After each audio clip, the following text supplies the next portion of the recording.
Alrighty, Josh, you ready to launch into those questions? Yes, I'm ready. I've got a guess too. I will. All right, so the first question I have is from Margaret. I have the first question. That's what she said. I have a large maple with black spot disease. I leave these leaves in the garden for mulch. Is this hurting anything? That was supposed to be the question. All right, so I kind of touched upon the subject a little bit in the video. I had to do a little bit of research on it, but so as far as I know, actually black spot disease is something that we find in rose plants. They're not in maples, so it might be something different than black spot. But what I found is a lot of these diseases or I guess spots that you find on leaves are more of a, I can't think of the word right now. They're just like a physical ailment. Like it's nothing to worry about with like transferring or like migrating to your other plants. I wouldn't worry about it like getting to your other plants or anything. When I was doing research, like I said, I don't have like a really solid answer on it, but I wouldn't worry about it too much, honestly. Now, if you have like powdery mildew, and I want to correct myself in the video, I talked about downy mildew. Downy mildew is something that doesn't affect peonies. Powdery mildew affects peonies. I would worry more about that, keeping that in your garden, but something that's just like a cosmetic, that's the word I was thinking of, cosmetic issue. It's just cosmetic. I wouldn't worry about it like transferring to your other plants. So I hope I answered your question a little bit for that one. And I'll move on to the next one. So how careful do I need to be about black walnut leaves? The tree is on the far side of my backyard, but I worry the leaves blow around. I mean, if the leaves, I wouldn't worry about the black walnut leaves. I haven't heard anything about worrying about those too much. I feel like if you're looking for black walnuts, just like worrying about plants that are growing in that area. There are some plants that are tolerant of black walnut that will still survive, but I don't have any issues with like black walnut leaves. Like I said, I don't know if I mentioned in the video, we actually get all of our leaves from campus around the dorms where the garden is. And I know there's like a mixture of a bunch of different trees in there. And when we applied them this spring and then through the whole entire year, we haven't had any issues like disease or pests or anything. And a lot of the leaves have held up majority of the year. So I wouldn't worry about that too much, to be honest. All right, and then Libby made a nice comment. She said, I have a leaf shredder and I love using it every fall. I wish I had one of those too. Very nice luxury to have. Next one, if I have bark mulch, can I top it with leaf mulch or mix leaf mulch in? That's a really good question. So I feel like if your bark mulch is like a really thick layer and you can start to see that it's really faded, and I know we all know what bark mulch, how it gets when there's such a thick layer of it and it's almost like this like compacted like piece of, I don't know what you want to call it, mulch, where plants can barely even get through. I would maybe kind of work that mulch into the ground first, and then you can apply the leaf mulch over this tilled up garden bed. I wouldn't just like let the bark mulch sit there because in a way it's still like breaking down, but you're assisting the process of breaking down mechanically if you work it into the soil and then you apply the leaves over it.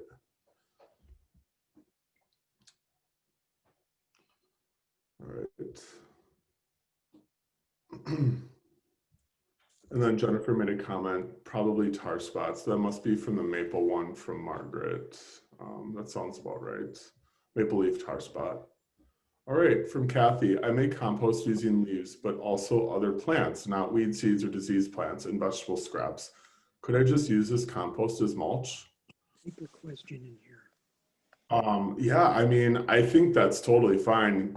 Honestly, use what you have. It may not look as consistent as leaf mulch is, but I think honestly, use what you have, and if it works for you and you know that's going to be broken down into your soil, and you know exactly where that material, that plant material foliage has been the entire year and that it's not diseased, I would use it. I think that's a great thing.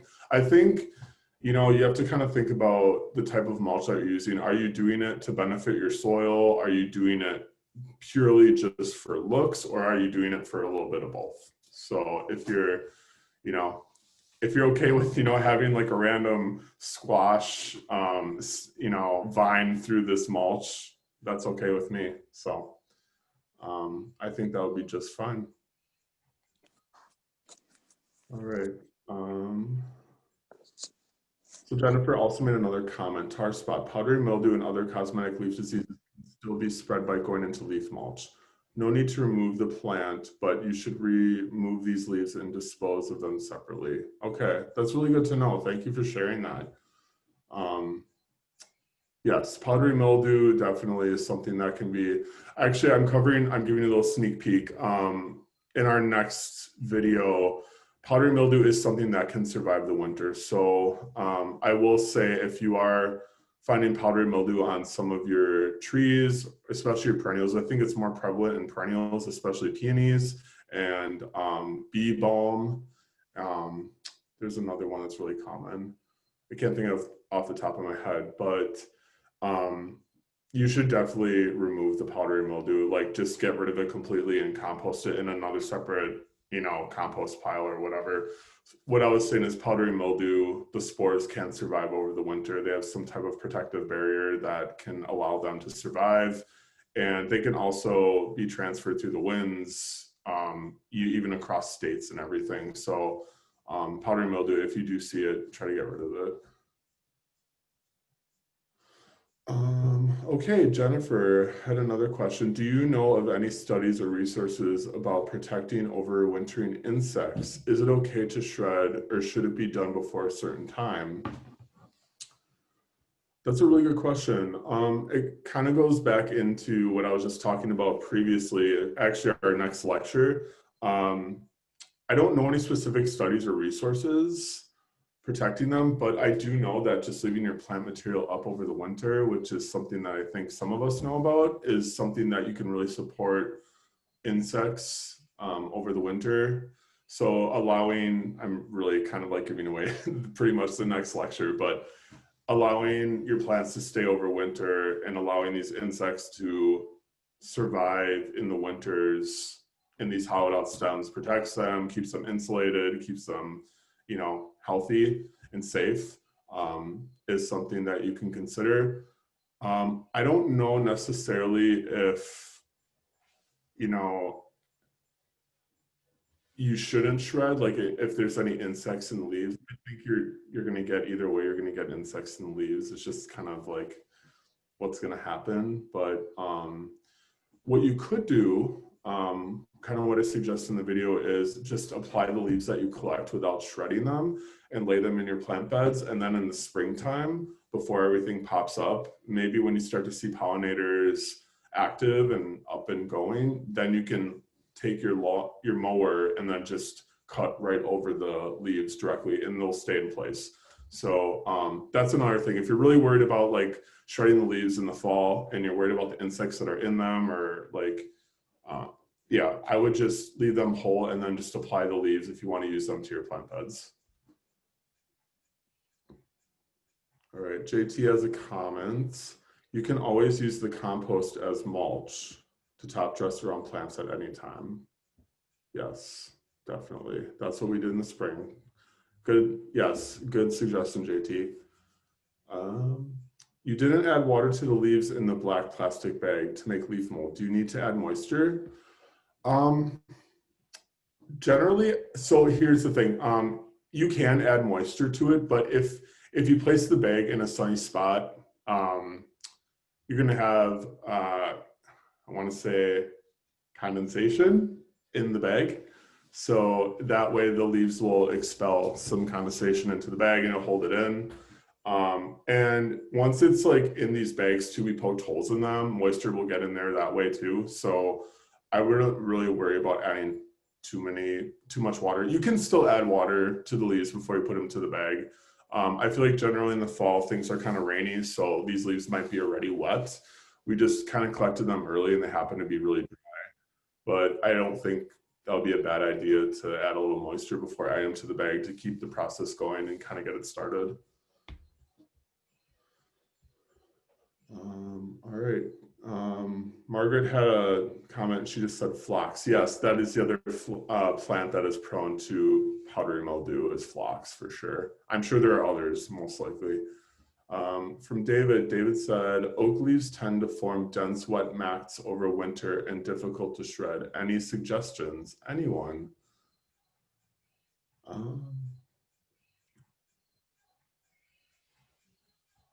I don't have an answer, like a specific answer for that one. I think maybe collecting them and just letting them break down on their own, maybe like in a leaf cage or in a plastic bag might help. If anyone else has any suggestions, like he said, you can type it in the chat or even speak up in the video here too. For me personally, I would probably just throw them in a bag or throw them in a leaf cage. I might throw them in a garbage can too, and maybe just kind of go at it with the weed whacker just a little bit longer than normal too. So I've never used oak leaves specifically. Thanks, David. So those are all the questions in the chat that I covered for the most part. Does anyone have any questions just that they can share on the video? Yeah, Josh, Dad here. After you put down your mulch for a while and it starts to get a little hard, is it a good idea to use if you have a cultivator, to cultivate that mulch or leaf mulch just to help it so that it doesn't get like a hard cake on top of the surface? So that way you're more aerating. You're aerating it, and then it will break down even more. So I think cultivating it, if you can, without disturbing the plants or disrupting anything that's growing, I think that'd be a kind of a good idea too. So yeah, I think like sometimes we have that issue with bark mulch. I've seen some images out there where somebody will apply such a thick layer of bark mulch and you see this hosta specifically that's like trying to peek through this thick layer of bark mulch, and it like can barely get through because the bark mulch is just so harsh, And I think if you're using leaf mulch, for one thing, it's a lot lighter, as we said, and I think things can break through a lot easier that way if it's been broken down mechanically a little bit. But yes, I think cultivating the beds and cultivating the mulch definitely helps with aeration of the soil in your beds, and it allows more plants to get through a lot easier. I know when we applied the leaf mulch this spring, we were worried that we applied it too heavy where some bulbs might get smothered and they wouldn't poke through, but actually to our surprise, nearly all of the bulbs still came through with this leaf mulch that was mechanically broken down in the fall, sat over winter, we covered it. I actually want to make that a really good point. We received this leaf mulch that was already mechanically broken down from grounds, and we didn't want it to get saturated and wet throughout the winter. Plus we wanted to, apply it in the spring, and, just knowing that, things are wet and cold, we didn't want the leaf mulch to be super like frozen to each other. And, we didn't want to worry about that. So we actually covered it with a tarp. So we protected it to keep it fairly dry. So if you are storing it over the winter, it's really good to cover it up. So I just want to say where I was going with this is basically, I forgot where I was going with this, but you guys got me off topic. So basically, yeah, I think if you just apply it like in the spring, it was about like if it was thick or not. When we applied it, it was like, I don't know, maybe 2 inches thick, and plants still came through. So that was the answer, very lengthy answer to your question. Thanks for asking. All right, I have a couple questions that came in. Margaret. Oh man, do we get to meet the cat? Oh man. That's Duncan. He's paying so much attention to the entire lecture. He's Yeah. been chilling the whole time. Duncan, tuxedo cat. He always tries to steal the show. All right. A really good question from Elaine. Can jumping worms be moved with the leaves? So jumping worms are generally in a couple inches of your soil, like a couple inches deep within your soil. I just want to be safe about it, and I want to just say yes, they can potentially be moved, yes, in leaf mulch. They tend to feed on leaf debris. That's what they really like. And I hope that's something that doesn't deter people from using leaf mulch. I think right now we're at where we're trying to figure out how to eradicate jumping worms and get rid of them. I think if we already have them, I think it's safe to still use leaf mulch. We're still trying to figure out how to get rid of jumping worms. So I really don't have an answer for that, but yes, you can transfer them through leaves, since they do feed on them, and a lot of their eggs and larvae can be in the mulch, or not in the mulch, but in the soil. Since you applied your mulch in the spring, what did you cover the soil with for the winter? I know you are not supposed to have bare soil, so I always put mine down in the winter, but then it is a wet mess come spring. I know that's why we applied it in the spring. We didn't want things to be saturated and just like have this thick mat of leaves.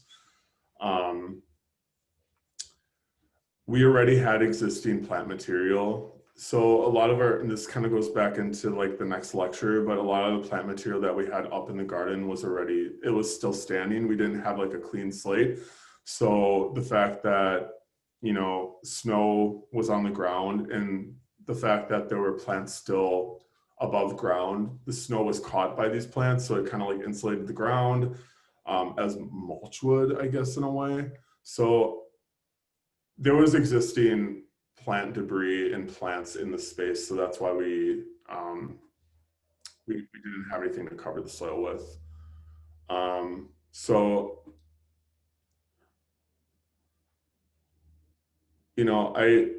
I think personally I would apply it in the spring just because it's that clean, fresh look. If you want to go through the extra steps of applying it in the fall and then come spring, you can cultivate it a little bit to liven it up. But,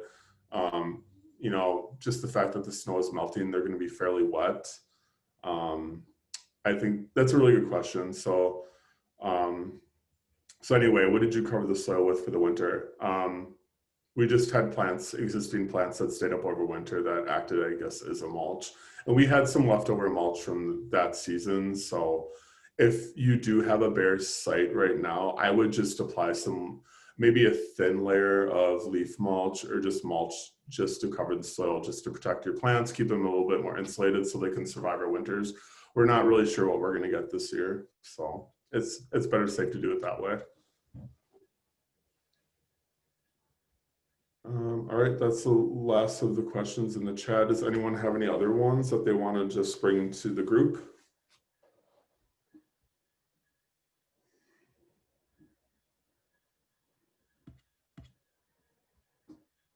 And I hope the suggestion about jumping worms, I hope that doesn't deter anybody. I mean, Ulbrich uses leaf mulch in all of their plant beds.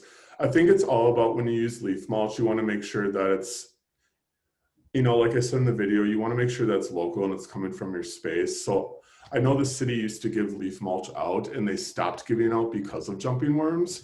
But if you know that, maybe potentially you already have jumping worms or you don't have jumping worms, just know that using your own leaves in your space is safer than getting it from some other source across the state, or even, across states.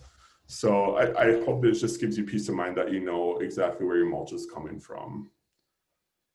So I hope people are just not deterred from using leaf mulch. It really is wonderful. I've been kind of transitioning the garden into using leaf mulch over the last couple of years, and we've definitely seen an increase of the health of the soil, and it's less expensive, and it's so much less labor intensive for me and my interns and staff that work with me. So I hope everyone's kind of convinced to try it out this next year. And now is the time to collect it. So I would just maybe try it a little bit and see what happens, maybe trial it in a space and see if you really like it or not.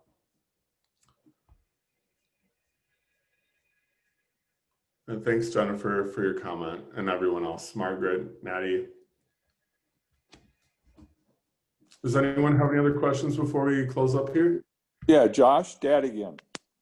In case people don't know what jumping worms look like, can you just kind of describe them? Because I mean, are they way different than regular worms, earthworms? You'll know when you see them. So if you see them, they'll generally thrash around in your hand if you try to pick them up. Usually regular like earthworms, they'll just kind of like squirm slowly in your hand, but jumping worms will like dramatically thrash in your hand. They also, the clitella that's attached, I believe the jumping worm clitella is near the head. And for earthworms, I think it's near the center. If anyone has any more information on jumping worms, I don't know if I'm covering this all super well, but if you just like Google jumping worms, you can see there's actual images of the difference between earthworms and jumping worms, and then you can really define the two. The major thing is the way they behave. Like when you pick them up, they like violently thrash. Jennifer just sent a link in the group chat if anyone wants to click on that and find more information on jumping worms.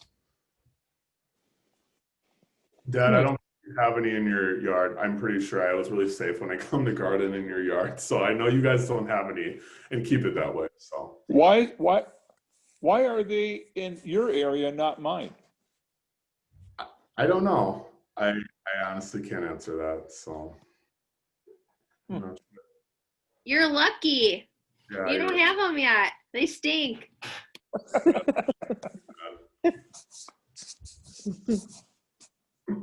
All right. Does anyone have any other questions before we wrap it up? All right. Well, I just want to thank everyone again for coming tonight and joining us. I hope you got some information on trying to make your own leaf mulch and giving it a try this fall. I know these are falling right now, and I know they'll continue to fall for the next few weeks. So stay tuned for next week on our last lecture, which is logical cleanup. And we will see you all soon. Thank you for coming. We'll see ya. Thank you. Thank you. But hi, Colin. Bye, Hey. Colin.